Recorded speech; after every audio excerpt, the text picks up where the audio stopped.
in Salt Lake City, it's kind of the headquarters for the Mormon religion, there is a Catholic cathedral. And in the Catholic cathedral, up on the wall, it says, "But even if we or an angel from heaven should preach to you a gospel other than the one we preached, let that one be accursed." Ooh, rather harsh. The Mormons follow a gospel that was brought to them supposedly by the angel Moroni. And so it's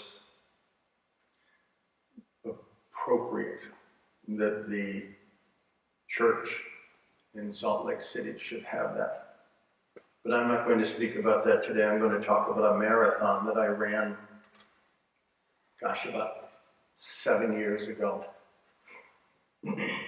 I had started running marathons and I had had some luck. But a friend of mine and I went down to Phoenix, Arizona, and we decided we would run the marathon down there. Now, I had come close to running a marathon in 4 hours. My friend, who was actually faster than I was, but I don't think he was trained properly how to run a marathon, he had not yet broken 4 hours, but he should have been able to run it about 3:45. In other words, he should have left me in the dust. So we go down to Phoenix, and this particular race, I wasn't feeling good. I was not going to, get a good time. I just wanted to run with him. But as soon as we started, it was rather evident he was gonna run the best race of his life. And that's what he had trained for, and that's what he was ready for this day. And so he went and he ran faster and ran ahead, and I just kind of trudged on. And about mile 8, I am running, and there is a woman over on the side screaming. Her muscles had cramped up, and she was screaming. And so what did I do? Did I run over to help her? Oh no, by the way, and I'm not proud of this. I moved over to the far side of the street, lest I be tempted to an act of charity. Remember, there was no problem with me running this race fast. I could have stopped. So I get about a half a mile or a mile up, and who comes trotting up behind me but my friend, who was primed to run his best race, his personal record, and he stopped to help the person. And he comes running up behind me. Didn't hear him. He comes running up and he goes, "Well, hello, Father. Who was the Good Samaritan today?" And I go,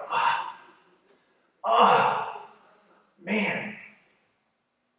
And that's the way this was said to this scholar of the law. Now, in his case, it was even worse.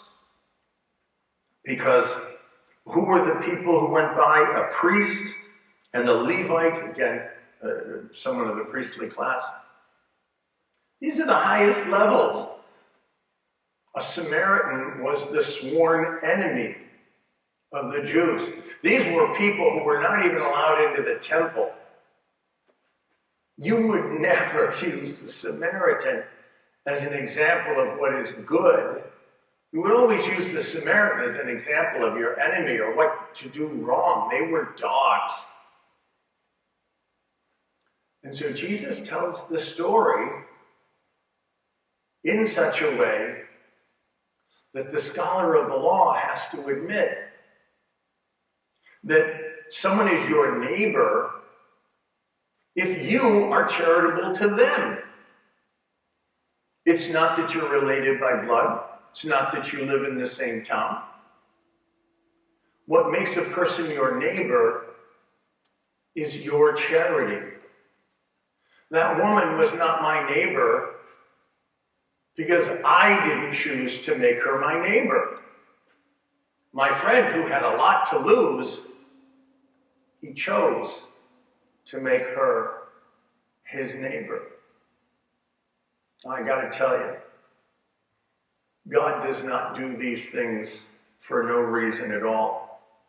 Because when I got to mile about 23 and a half in the marathon, there was this woman who just looked like she was about to faint. And she had, with magic marker on her arm, it said, "Mom." And I went trotting past her, and I thought, I got that little kind of tap on the shoulder.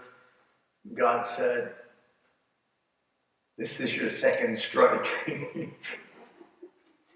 And so I circled around, and I helped her, and we crossed the finish line together.